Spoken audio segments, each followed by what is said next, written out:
The medieval world often revolved around family ties, strategic marriages, and securing heirs.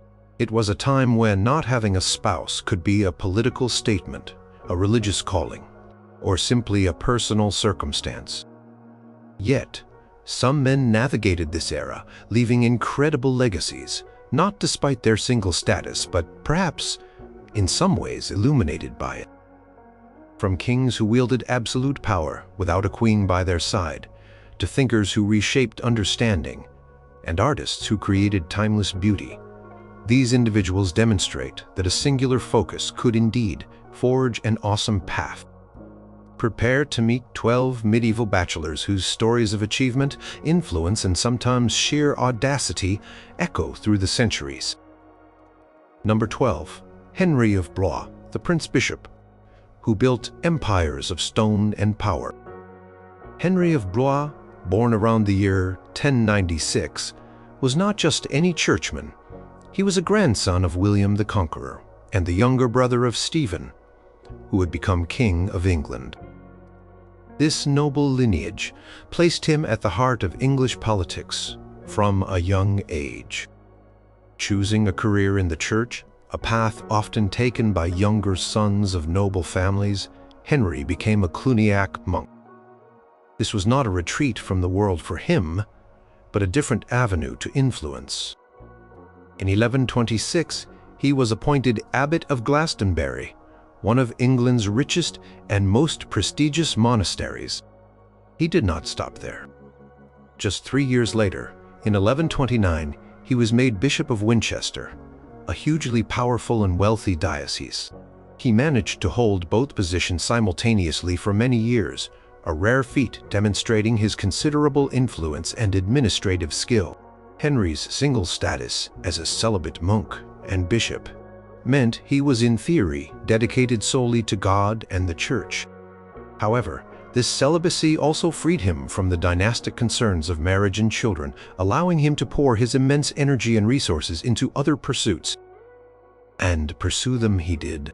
When his brother Stephen claimed the English throne in 1135, Henry was initially his staunchest supporter.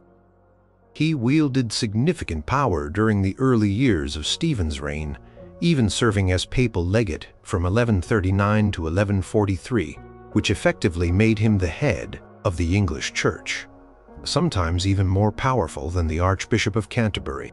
Imagine a man, unbound by a wife or direct heirs, commanding such ecclesiastical and political might. His ambitions were vast. Henry of Blois was one of the greatest builders of his age. At Glastonbury Abbey, he undertook extensive construction projects, adding to its grandeur. At Winchester, his legacy is even more monumental. He built Wolsey Palace, a magnificent bishop's residence, and began work on expanding Winchester Cathedral. He also constructed a series of 6 castles in the 1130s, including Farnham, Waltham, and Downton, to protect his diocese and assert his authority during the turbulent period known as the Anarchy, the civil war between Stephen and Empress Matilda. A bishop building castles shows the kind of power he wielded, a power perhaps more easily consolidated without the immediate demands of a family. Henry was also a renowned collector of art and antiquities. He traveled to Rome and brought back ancient statues, a controversial move for a Christian bishop at the time, but it showed his sophisticated tastes and desire to surround himself with beauty and history. His court at Winchester became a center of learning and art. The famous Winchester Psalter, a masterpiece of Romanesque illumination, was likely created under his patronage. His single-minded devotion to these projects, ecclesiastical, political, military, and artistic, shaped the landscape and culture of 12th century England. He once famously declared, when trying to secure the throne for his brother, that it was the clergy's right to elect the king. While this claim did not hold, it shows the scale of his thinking. His political allegiances shifted during the Anarchy. He even briefly supported Empress Matilda when it seemed her side was winning. This flexibility, or pragmatism, kept him at the center of power, After Henry I, Matilda's son, took the throne, Henry of Blois spent some years in quasi-exile at Cluny, but eventually returned to Winchester, continuing his work as a bishop and a patron until his death on August 8, 1171. He left behind a legacy of magnificent buildings, a rich diocese, and the memory of a churchman who was also a prince, a politician, a soldier, and a connoisseur, all pursued with the focused energy of a man whose primary loyalties were to his God, his church, and his own considerable ambitions, unshared with a spouse. Number 11, Edward the Confessor, the saintly king whose single focus was piety, even in marriage. Edward the Confessor, who reigned as King of England from 1042 to 1066, presents a unique case of a medieval man whose single life, in a spiritual sense, shaped his reign and legacy. Born around 1003, he spent much of his early life in exile in Normandy, a period that deeply influenced his religious devotion. When he finally ascended to the English throne, he was known more for his piety than his political maneuvering or military prowess. This devotion became the hallmark of his kingship. In 1045, Edward married Edith of Wessex, daughter of the powerful Earl Godwin. This was a political marriage common for kings. However, tradition, particularly later hagiographies written after his canonization as a saint in 1161, asserts that their marriage was chaste. It was said that they lived together as brother and sister, without physical intimacy. Whether this is historical fact or a later embellishment to enhance his saintly image, the marriage produced no children. This lack of a direct heir was a critical factor leading to the succession crisis after his death, and ultimately to the Norman conquest of 1066. So while technically married, his life, as portrayed and celebrated, was one of spiritual celibacy, a kind of singledom within a formal union.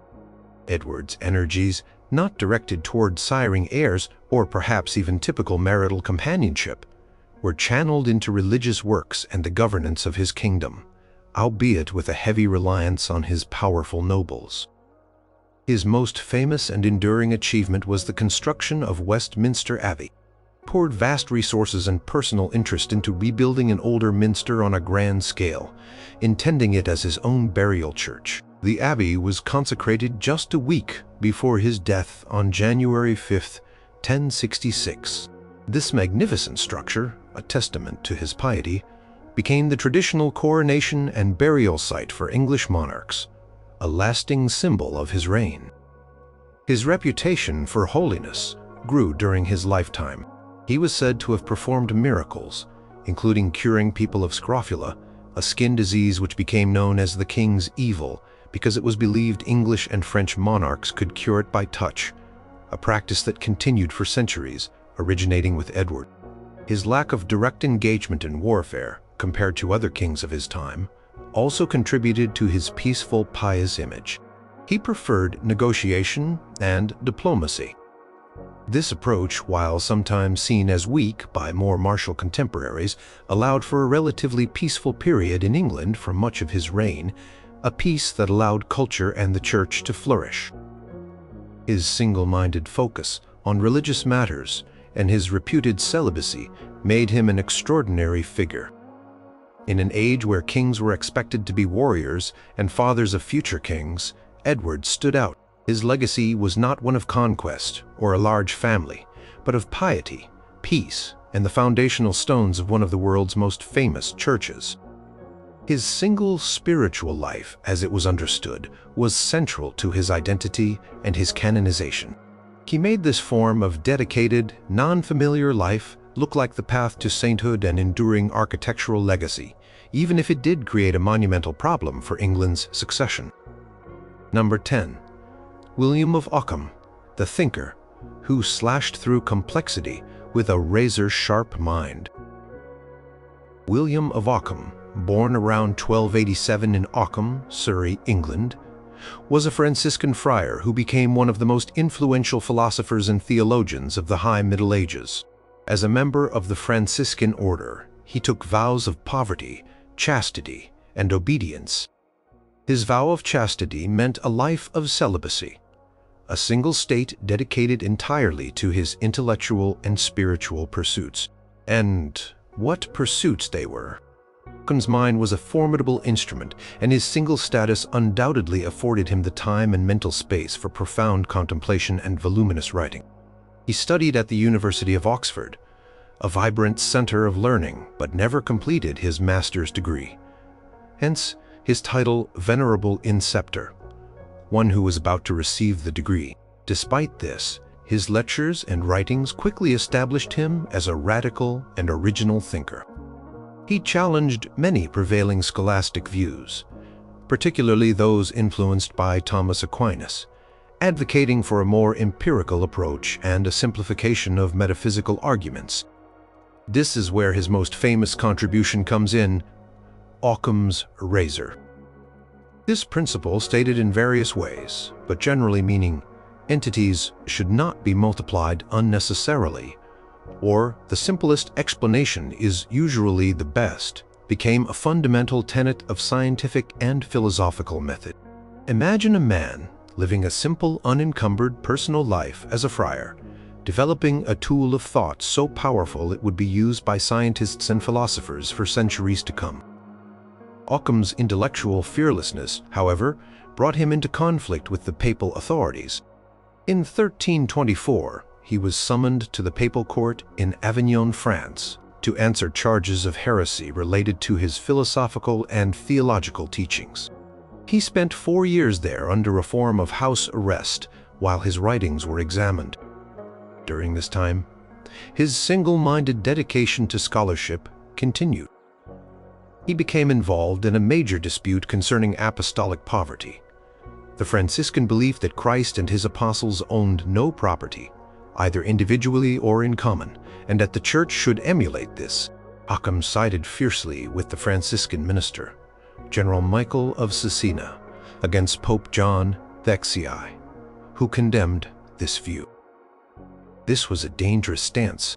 In 1328, convinced he would be condemned, Ockham, Michael of Cesena, and a few other Franciscan leaders fled Avignon.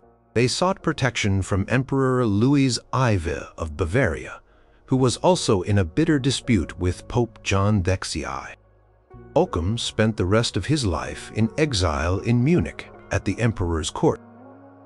There, free from direct papal control but still a celibate friar, he continued to write extensively, focusing more on political philosophy. He argued for the separation of church and state, asserting that the emperor's power came from God via the people, not through the pope. His works on political thought advocated for limitations on papal authority and defended the rights of secular rulers. William of Ockham died in Munich around 1347, likely a victim of the Black Death, unreconciled with the papacy. His life was one of intellectual combat, radical ideas, and unwavering commitment to his principles. His celibate status as a friar allowed him a singular devotion to study and writing, producing a body of work that challenged the foundations of medieval thought and laid groundwork for modern philosophy and political theory. He lived a life of intellectual adventure, unburdened by marital or familial ties, wielding his razor to cut through obscure arguments and champion a new way of thinking. His legacy is that of a scholar whose awesome intellectual power thrived in his chosen single state. Number 9. Peter Abelard, the brilliant mind who found renewed purpose after love and loss. Peter Abelard, born in 1079 in La Palette, Brittany, was one of the most brilliant and controversial logicians, philosophers, and theologians of the 12th century. While he is famously known for his tragic love affair with Heloise d'Argentoul, a significant portion of his influential life was lived as a monk, a celibate scholar whose intellectual prowess continued to shine brightly, making his later single life one of profound academic contribution. Abelard's early career was marked by his dazzling intellect and his combative style. He was a master of dialectic, or logical argumentation, and he traveled throughout France, challenging established masters and drawing large crowds of students with his monarch teaching. He was, by all accounts, a superstar academic of his day.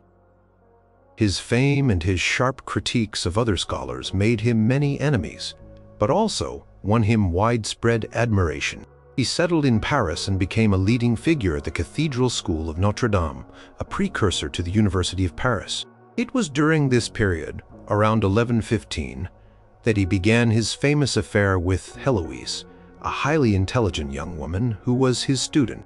Their passionate romance led to a secret marriage and the birth of their son, Astrolabe. However, when Heloise's uncle, Canon Fulbert, discovered the marriage, he was enraged.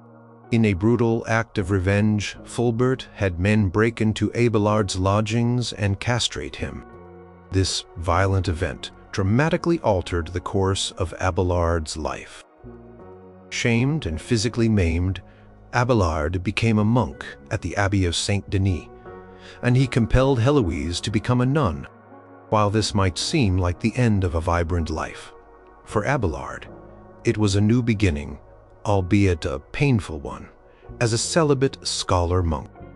His single status, now enforced by his vows and his physical condition, allowed him to return to his intellectual work with renewed, if somber, intensity. He resumed teaching and writing, and his popularity with students surged again. He founded a hermitage and oratory called the Paraclete, where students flocked to him. His philosophical and theological works from this period, such as Sic et Non, Yes and No, which presented contradictory statements from church authorities on various theological questions to stimulate critical thinking, were groundbreaking. This method profoundly influenced later scholastic thought. His provocative ideas continued to attract criticism. His book, De Unitate et Trinitate Divina, on the divine unity and trinity, was condemned as heretical at the Council of Soissons in 1121, and he was forced to burn it. He faced further condemnation later in his life, championed by Bernard of Clairvaux, who saw Abelard's rationalist approach to theology as dangerous. Despite these challenges, Abelard continued to write, producing works on ethics, Coxquito, Taperich, or Know Thyself, logic and theology, as well as his poignant autobiography, Historia Calamitatum, The Story of My Misfortune. He also maintained a famous correspondence with Heloise, offering spiritual guidance. Peter Abelard died in 1142 at the Priory of Saint Marcel, near Chalon-sur-Saône, under the protection of Peter the Venerable, Abbot of Cluny, who had worked to reconcile him with his adversaries.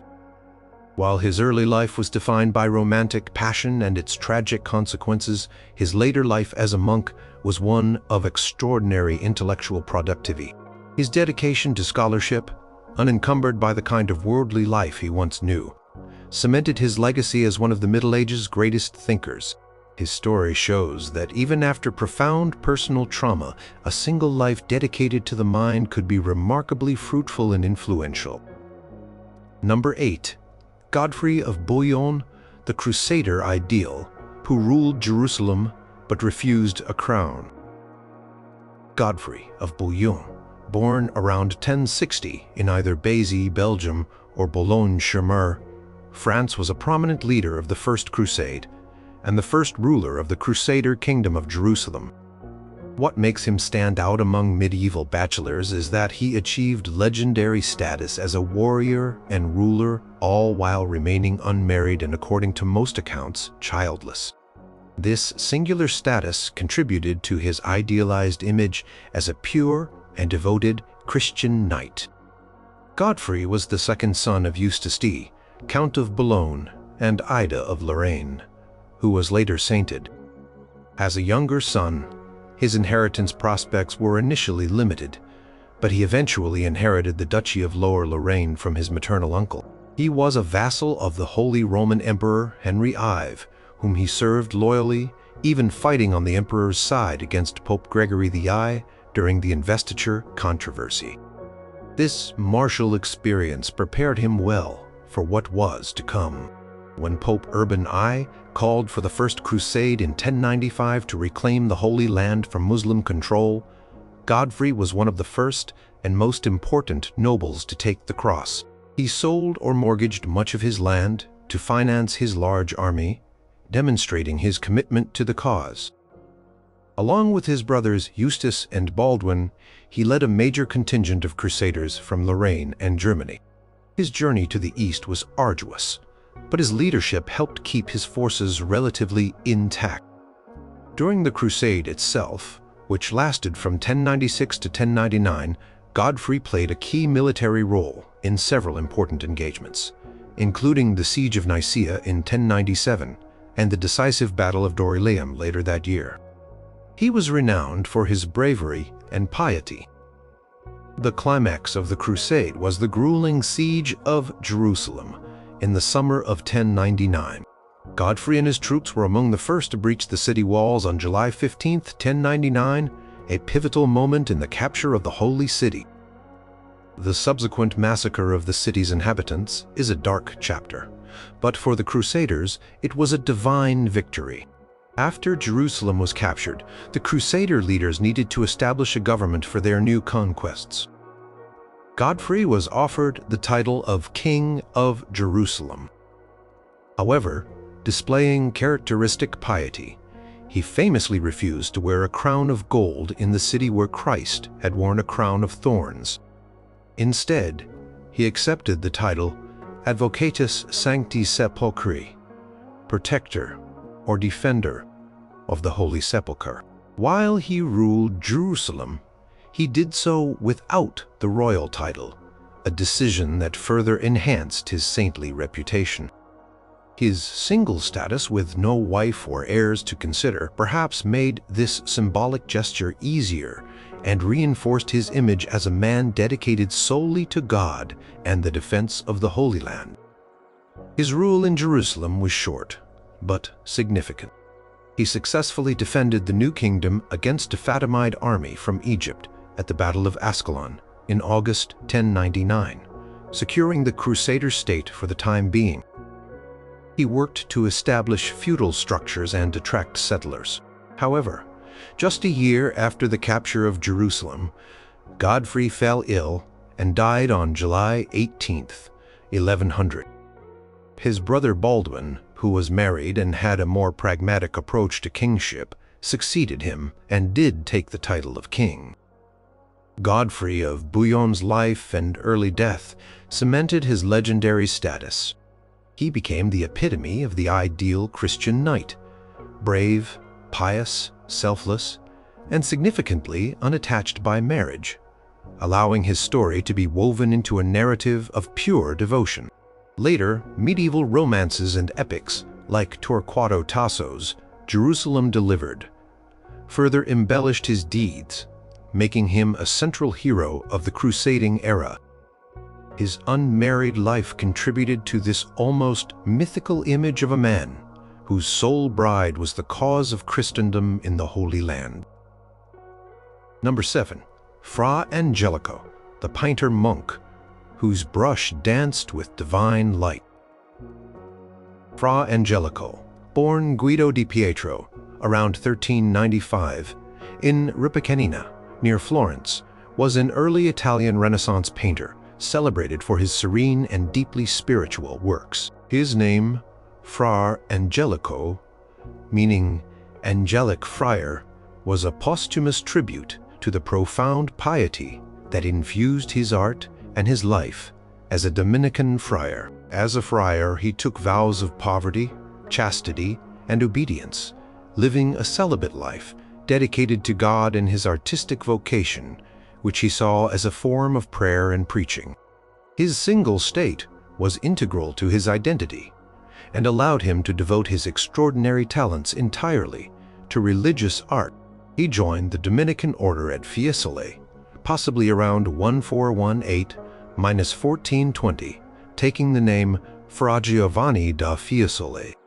The Dominicans were a preaching order, and Fra Angelico's paintings became a powerful form of visual sermon, conveying complex theological ideas with clarity, beauty, and emotional depth. His artistic training likely began as an illuminator of manuscripts, a craft that requires meticulous detail and patience, qualities evident in his later panel paintings and frescoes. His single life within the structured environment of the monastery provided the discipline and focus for honing his skills. Fra Angelico's art is characterized by its luminous colors, graceful figures, and a pervasive sense of peace and divine presence. He masterfully combined the decorative elegance of the international Gothic style with the emerging naturalism and perspective of the Renaissance. His figures, often with serene, beatific expressions, seem to inhabit a celestial realm even when depicting earthly scenes. This was a man whose primary relationship was with the divine, and it radiated from his canvases.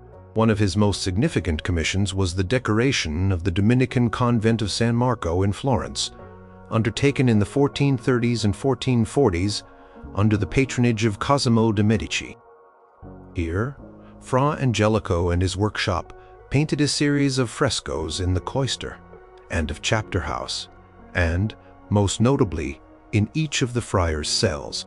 These cell frescoes, depicting scenes from the life of Christ, were intended for private devotion and meditation by his fellow friars. They are remarkable for their simplicity, their profound spirituality, and their innovative use of light and space to create an intimate encounter with the sacred. Imagine each friar living a solitary life in his cell, having a unique Fra Angelico masterpiece to contemplate. Creation of such a vast and cohesive body of work at San Marco speaks to his tireless dedication, facilitated by a monastic life, free from domestic distractions. In 1445, Fra Angelico was summoned to Rome by Pope Eugene IV to paint frescoes in the chapel of the Holy Sacrament in the Vatican, though these are now lost.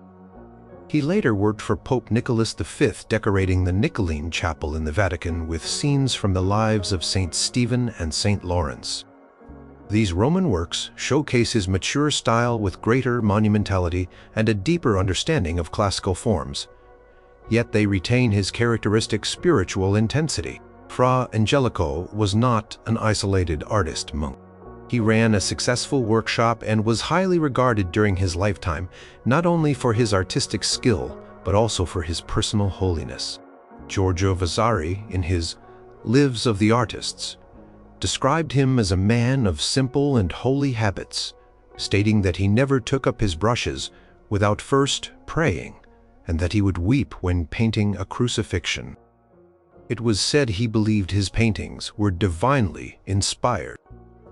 He died in Rome on February 18, 1455, and was buried in the church of Santa Maria sopra Minerva. Pope John Paul beatified him in 1982, officially recognizing his sanctity and making him the patron saint of Catholic artists. Fra Angelico's life as a celibate friar was not a limitation but the very framework that nurtured his genius. His single dedication allowed him to create an artistic legacy that continues to inspire awe and devotion, making the spiritual life look incredibly beautiful and productive. Number 6. Donatello, the sculptor who carved a new era in art with unfettered genius. Donatello, born Donato di Niccolo di Beto Bardi, around 1386 in Florence, was one of the most revolutionary and influential sculptors of the early Italian Renaissance. He never married and had no known children, a personal choice or circumstance that allowed him an unparalleled devotion to his art. This single status, in an era when family and lineage were paramount, set him apart and perhaps contributed to his intense focus and prolific output, which spanned nearly 6 decades and profoundly shaped the course of Western sculpture. Donatello received his early training in the workshop of Lorenzo Ghiberti, working on the famous bronze doors of the Florence Baptistery. Even in his youth, his talent was evident. Quickly developed a style that broke away from the prevailing Gothic elegance, embracing a powerful naturalism, psychological intensity, and a deep understanding of classical antiquity. His figures were not just beautiful forms, they were imbued with life, emotion, and individuality. This intense focus on capturing the human spirit in bronze, marble, and wood was the driving force of his career. His list of masterpieces is extensive. Early works, like the Marble St. Mark, circa 1411–1413, for Orsan Michele in Florence, already showed his innovative approach, with the figure possessing a new sense of weight and anatomical correctness. His St. George, circa 1415–1417, also for Orsan Michele, with its accompanying relief panel, St. George and the Dragon, is a landmark in Renaissance sculpture, droning dynamic movement and a pioneering use of shallow relief, rilievo schiacciato, to create an illusion of depth. Perhaps his most famous work is the bronze David, circa 1440s, the first free-standing nude male sculpture since antiquity. This sensuous and enigmatic figure, with its adolescent physique and contemplative expression, was a bold statement demonstrating Donatello's mastery of bronze casting and his deep engagement with classical ideals reinterpreted for a new age. A work of such daring originality could arguably only come from an artist with supreme confidence and the freedom to pursue his vision, unconstrained by conventional expectations that might come with a more traditional domestic life. Donatello was known for his innovative techniques and his willingness to experiment with different materials. He created stunning works in marble, bronze, wood, and terracotta. His wooden Penitent Magdalene, circa 1453–1455, is a startlingly expressive portrayal of asceticism and spiritual suffering, far removed from idealized beauty. His bronze equestrian statue of the Condottiero Gattamelata in Padua, 1447–1453, was the first grand-scale equestrian bronze since Roman times, a technical and artistic triumph that influenced equestrian monuments for centuries. He spent significant periods working outside Florence, notably in Padua from 1443 to 1453, where, besides the Gattamelata, he created the magnificent bronze reliefs and statues for the high altar of the Basilica of St. Anthony. This period in Padua was incredibly productive, suggesting that his unencumbered lifestyle allowed him to relocate and dedicate himself fully to these massive commissions. Accounts from his contemporaries like Giorgio Vasari paint him as a man wholly devoted to his art, sometimes to the point of neglecting his personal appearance and finances, though he was highly respected and well compensated for his work. He was known for his straightforward, sometimes blunt personality. Donatello's long career continued into his old age. He returned to Florence and kept working, influencing a new generation of artists. He died on December 13, 1466, and was buried with great honor in the Basilica of San Lorenzo, near his patron Cosimo de' Medici. His legacy is immense. He revitalized sculpture, infusing it with a new realism, emotional power, and psychological depth. His single-minded dedication to his craft, pursued over a lifetime as an unmarried man, allowed him to produce a body of work that was consistently innovative, profoundly human, making the life of a solitary artist look like one of extraordinary creative freedom and impact. Number 5. Johannes Gutenberg, the inventor who forged the information age without a known spouse.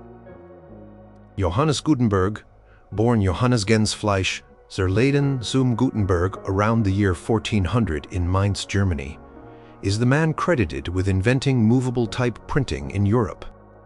This invention was a pivotal moment in history, democratizing knowledge, fueling the Renaissance, Reformation, and the scientific revolution. While details of Gutenberg's personal life are scarce, and his marital status is not definitively known for all periods, he is generally believed to have remained unmarried, or at least without a recorded wife or legitimate children, during his most intimate and apple years. This potential single status, or lack of direct familial obligations, may have afforded him the intense focus and willingness to take enormous financial risks required for his groundbreaking work. Gutenberg came from an aristocratic family involved in metalworking, which likely gave him a foundational knowledge of metallurgy, crucial for creating durable type. Around 1430, he moved from Mainz to Strasbourg, possibly for political reasons. It was in Strasbourg, during the 1430s and early 1440s, that he began his secret experiments with printing. These were years of intense research and development, requiring significant capital and dedication. He worked on developing a hand mold for casting type accurately, and in large quantities an oil-based ink suitable for metal type, and a printing press adapted from existing screw presses used for winemaking or papermaking. This was a complex, multifaceted invention. His life during this period appears to have been consumed by this project. Legal documents from Strasbourg reveal some of his activities, including a lawsuit in 1439 involving a partnership for new arts. This partnership, which included developing a method for mass-producing pilgrim mirrors, also seems to have involved his early printing experiments. The records suggest a man deeply engrossed in technical challenges, borrowing money, and working in secrecy. Such an all-consuming endeavor might have been more feasible for someone without the responsibilities of a wife and children. By the late 1440s, Gutenberg was back in Mainz. Around 1450, he formed a partnership with Johann Fust, a wealthy moneylender, who provided a substantial loan of 800 guilders, and later another 800 to finance the printing workshop. This partnership aimed to produce what would become Gutenberg's most famous work, the Gutenberg Bible. Printing of this magnificent 2-volume Bible, also known as the 42-line Bible, was a monumental undertaking, completed around 1454 or 1455. Approximately 180 copies were printed, a remarkable number for the time, proving the efficiency of his new technology.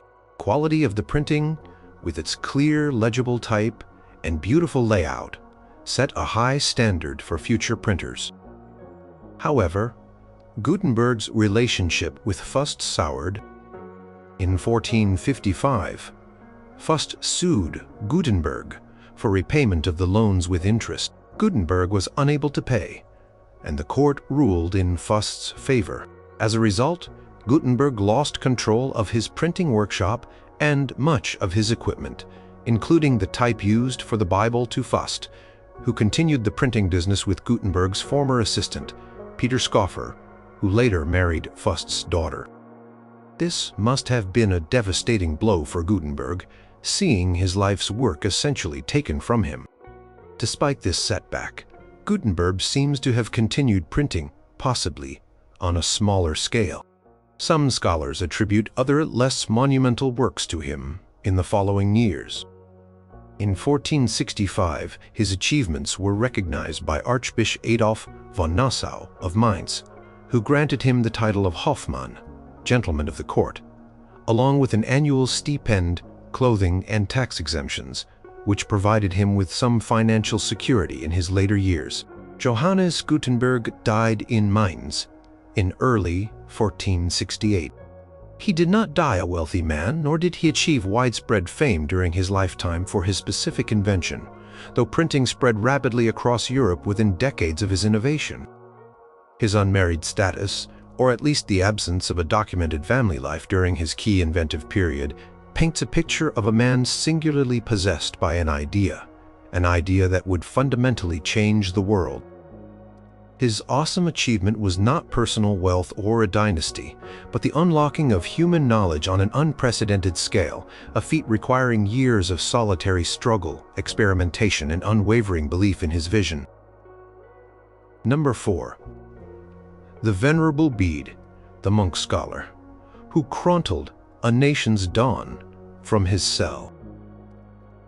Bede, often known as the Venerable Bede, was born around 672 or 673 in the Kingdom of Northumbria, England, likely on lands belonging to the twin monastery of Monk Wearmouth Jarrow. At the age of 7, he was entrusted to the care of Benedict Biscop, the abbot of Monk Wearmouth, and later to Ceolfrith at Jarrow. He spent virtually his entire life within the confines of this monastery, a life dedicated to study, teaching, and writing. As a monk, Bede took vows of poverty, chastity, and obedience, meaning he lived a celibate, single life. This monastic dedication provided the perfect environment for one of the most formidable intellects of the early Middle Ages to flourish. Bede was ordained a deacon at the age of 19 and a priest at 30. His primary occupations were the daily round of monastic prayer, study of the scriptures, and teaching younger monks. However, his intellectual appetite was vast, and his scholarly output was prodigious. He had access to the magnificent library built up at Monkwearmouth Jarrow by Benedict, Biscop, and Ceolfrith, which contained books from Rome and other centers of learning. This library was his world, and from it he produced works on an astonishing range of subjects. He wrote biblical commentaries, theological treatises, works on grammar, poetry, hymns, chronology, computus, the science of calculating dates, especially Easter, and hagiographies, lives of saints. His scholarship was characterized by its thoroughness, its careful use of sources, and its clear, accessible Latin prose. He was, in essence, a one-man university preserving and transmitting classical and Christian learning in an age often characterized as dark. Bede's most famous work, and the one for which he is justly celebrated as the father of English history, is the Historia Ecclesiastica Gentis Anglorum, Ecclesiastical History of the English People, completed in 731. This monumental work chronicles the history of England from the Roman invasions to his own time, focusing particularly on the spread of Christianity among the Anglo-Saxon kingdoms. It is an invaluable source, rich in detail, and written with a strong narrative sense. Bede was meticulous in citing his sources, a remarkably modern historical practice.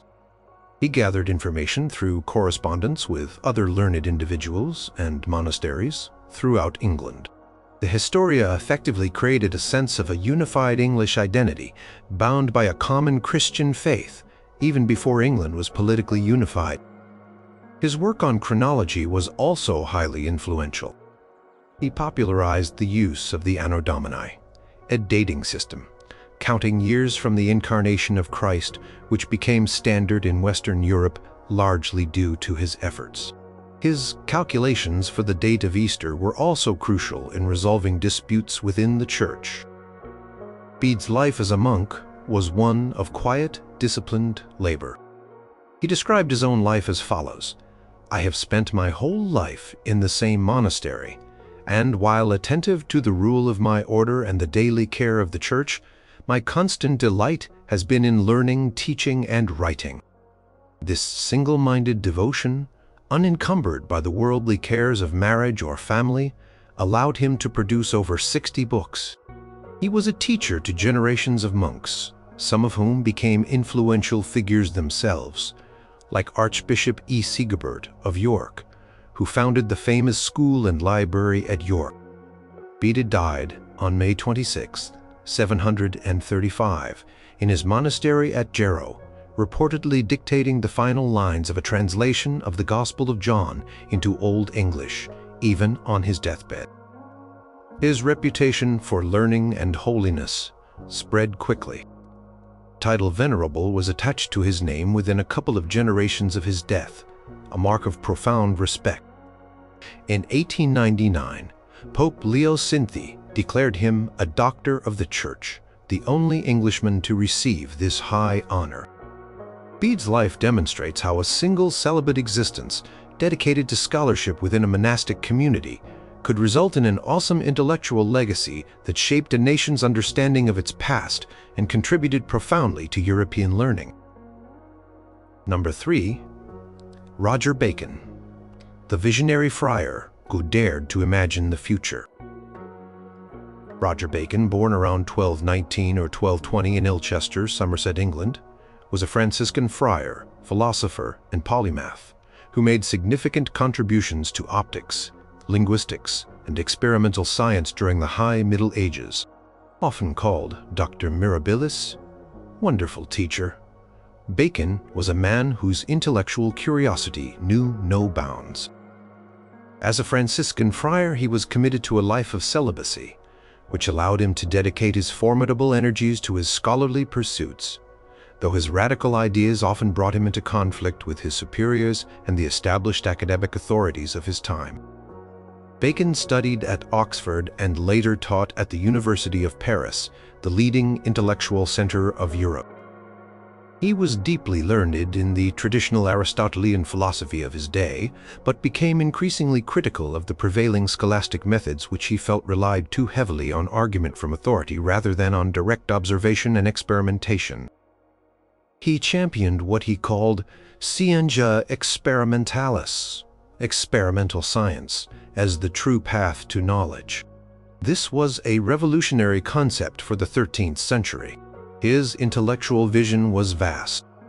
Bacon foresaw inventions that would not come to pass for centuries. He wrote about the possibility of instruments for navigation without rowers, chariots without animals to draw them, flying machines, machines for walking in the sea and rivers even to the bottom without danger.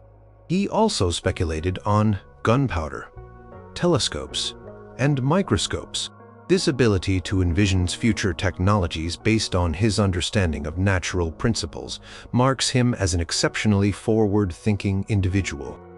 Such imaginative leaps might well have been nurtured by a mind free to roam beyond conventional concerns, a freedom potentially enhanced by his single scholarly life.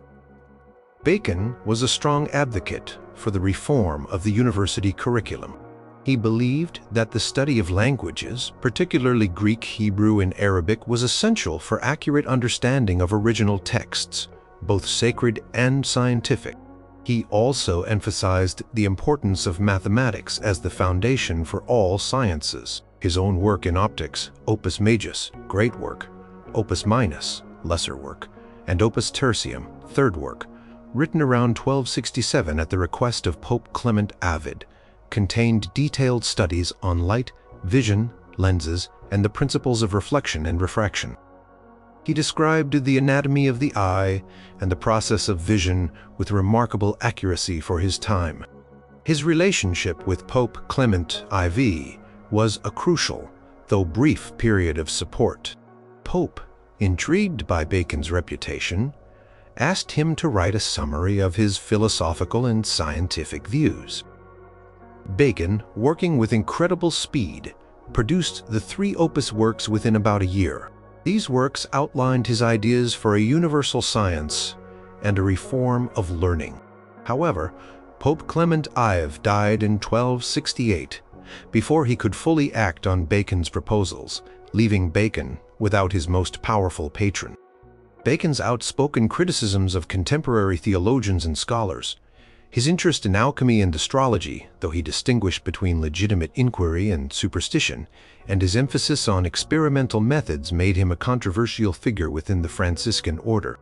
There are accounts, though somewhat debated by historians, that he was imprisoned by his own order for some years in the late 1270s due to his suspected novelties or dangerous teachings. If true, this period of confinement, while harsh, might have offered him further unsolicited time for contemplation, a stark version of a single isolated intellectual life. Roger Bacon died around 1292, likely in Oxford. While many of his specific scientific theories were later superseded, his insistence on the importance of empirical observation, experimentation, mathematics, and the study of languages laid important groundwork for the scientific revolution centuries later. His life as a celibate friar was one of intense, sometimes perilous, intellectual adventure. He dared to challenge the status quo and envision a future transformed by science, making his single-minded pursuit of knowledge an awesome testament to the power of an unfettered, questioning mind. Number 2. Thomas Aquinas, the angelic doctor, whose mind built a cathedral of thought. Thomas Aquinas, born around 1225 into a noble family in Raccasca, near Aquino, in the Kingdom of Sicily, was an Italian Dominican friar, philosopher, and theologian of immense influence. Known as the angelic doctor, Dr. Angelicus, and the common doctor, Dr. Communis. His philosophical system, Thomism, became a cornerstone of Catholic thought. As a Dominican friar, Thomas took vows of poverty, chastity, and obedience. His celibate life was entirely devoted to contemplation, study, teaching, and writing, allowing him to produce a truly staggering body of work that synthesized Christian theology with Aristotelian philosophy. Aquinas' decision to join the Dominican order, a relatively new mendicant, begging order, around 1244 was met with strong opposition from his family, who had envisioned a more prestigious and politically influential ecclesiastical career. For him, perhaps, as abbot of Monte Cassino. His brothers even kidnapped him and held him captive in the family castle for over a year. Attempting to dissuade him, legends say they even sent a prostitute to tempt him. But Thomas, steadfast in his vocation, drove her away with a firebrand. This dramatic episode depicts his unwavering commitment to a life of scholarship and religious service, a commitment that necessitated a single celibate path. After regaining his freedom, Aquinas studied under Albertus Magnus in Paris and Cologne. Albertus, a renowned scholar with encyclopedic knowledge, recognized Aquinas' profound intellect, famously saying of the quiet, thoughtful student nicknamed the dumb ox by some peers, "You call him the dumb ox. I tell you this dumb ox shall bellow so loud that his bellowings will fill the world." This prophecy proved remarkably accurate. Aquinas went on to teach at the University of Paris and in various Dominican houses of study in Italy.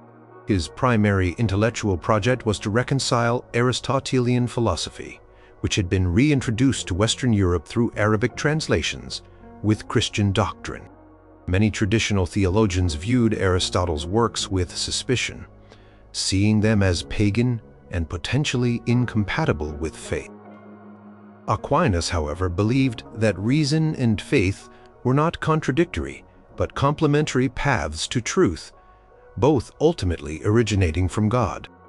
His most famous work, the Summa Theologiae, Summary of Theology, written between 1265 and 1274, is a massive, systematic exposition of Catholic theology. Organized into a series of questions, articles, objections, and replies, it covers an astonishing range of topics, from the existence of God and the nature of creation to Christology, ethics, and the sacraments. The Summa is a masterpiece of logical precision, clear argumentation, and profound insight. Its sheer scale and intellectual depth are a testament to Aquinas' extraordinary capacity for focused work, a capacity undoubtedly facilitated by his monastic life, free from the everyday demands of a spouse and family. He also wrote the Summa contra Gentiles, numerous commentaries on Aristotle and books of the Bible, and disputed questions on various philosophical and theological issues. His total output fills many volumes. Aquinas was known for his profound humility, his deep prayer life, and his intense concentration. There are stories of him becoming so absorbed in thought that he was oblivious to his surroundings, even at banquets with kings. Towards the end of his life, in December 1273, while celebrating Mass, he experienced a profound mystical revelation. After this, he reportedly told his secretary, Reginald of Piperno, "All that I have written seems like straw to me," and he ceased writing. He was summoned to attend the Second Council of Lyon in 1274, but fell ill on the journey. He died at the Cistercian Abbey of Fossanova on March 7, 1274, at the relatively young age of 49. His intellectual legacy, however, was monumental. His works became standard textbooks in seminaries and universities for centuries. He was canonized as a saint in 1323 by Pope John XXIII, and in 1567, Pope Pius V declared him a doctor of the Church. Thomas Aquinas' life demonstrates how a single celibate dedication to the pursuit of truth through faith and reason could lead to an awesome intellectual edifice that has shaped Western thought for nearly 8 centuries. His mind, unburdened by domestic life, constructed a cathedral of ideas. Number 1. William I, Rufus of England, the fiery king who ruled alone and lived by his own rules. William I, known as William Rufus or William the Red, likely due to his ruddy complexion or red hair, reigned as King of England from 1087 to 1100. Born around 1056, he was the third son of William the Conqueror. Unlike many medieval kings whose reigns were intertwined with dynastic marriages and the politics of producing heirs, William Rufus never married and had no known illegitimate children. This striking bachelorhood, in an era where royal marriage was a crucial tool of statecraft and succession, made his reign unique and allowed him a certain freedom of action, though it also contributed to an image of a ruler who defied conventional norms. Upon William the Conqueror's death in 1087, his vast domains were divided. Robert Curthose, the eldest son, inherited the Duchy of Normandy, while Rufus received the Kingdom of England. This division immediately set the stage for conflict between the brothers, a conflict that would define much of Rufus's reign. Rufus was a formidable warrior, energetic, and often ruthless qualities that served him well in consolidating his power and defending his kingdom. He successfully suppressed rebellions by Norman barons who preferred his more pliable older brother, Robert, and he engaged in several military campaigns in Normandy, Wales, and Scotland. His single status meant he had no queen to influence him, no in-laws to appease, and no direct, legitimate heirs whose future needed securing. This might have contributed to his reputation for autocratic rule. He was known for his strong, often harsh governance and his relentless extraction of revenue from the kingdom, particularly from the church. He kept bishoprics and abbacies vacant for long periods, collecting their revenues for the crown, which led to significant conflict with church leaders, most notably Anselm, Archbishop of Canterbury. Anselm, a staunch reformer, clashed repeatedly with Rufus over issues of church appointments, papal authority, and the king's moral conduct. Rufus's unmarried status and his perceived irreligious lifestyle were often cited by his clerical critics as evidence of his impiety. Contemporary chroniclers, mostly churchmen, often painted a dark picture of William Rufus. They decried his court as a place of extravagance, vice, and effeminacy, criticizing the long hair and lavish fashions of his courtiers. His lack of marriage was seen as unnatural and suspicious. Some modern historians suggest these criticisms were partly fueled by his effective, if unpopular, financial policies and his robust assertion of royal authority over the church. Regardless of the bias, the image that emerges is of a king who lived life on his own terms, unconstrained by conventional piety or the expectations of matrimony. His energy was poured into warfare, hunting, and the exercise of royal power. Despite the criticisms, Rufus was an effective military leader and a shrewd politician. He expanded English influence in Wales and secured the northern border against the Scots. He even managed to gain control of Normandy for a period when his brother Robert Curthose departed on the First Crusade, mortgaging the duchy to Rufus to fund his expedition.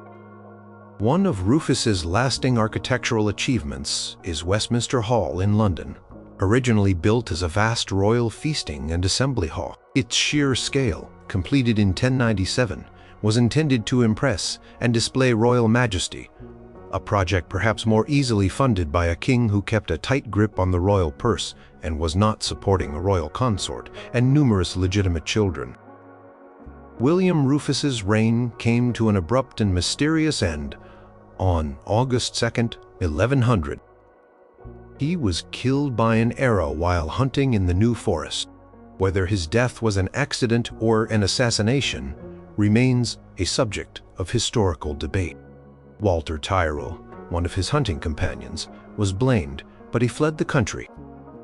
Rufus's younger brother, Henry, who was also in the hunting party, wasted no time in riding to Winchester, seizing the royal treasury, and then to London to be crowned King Henry I, just 3 days later. Henry I, in stark contrast to Rufus, quickly married and set about producing heirs highlighting how unusual Rufus's bachelor kingship had been. William Rufus lived a life of martial vigor, controversial governance, and conspicuous bachelorhood. He made being a single king look like a path of undiluted power, unrestrained personal freedom, and a certain audacious disregard for convention. His reign was a period where the king's will, unmediated by a queen or concerns for direct posterity, was paramount, leaving a legacy of a strong, if contentious ruler who carved his own awesome and singular path through medieval history.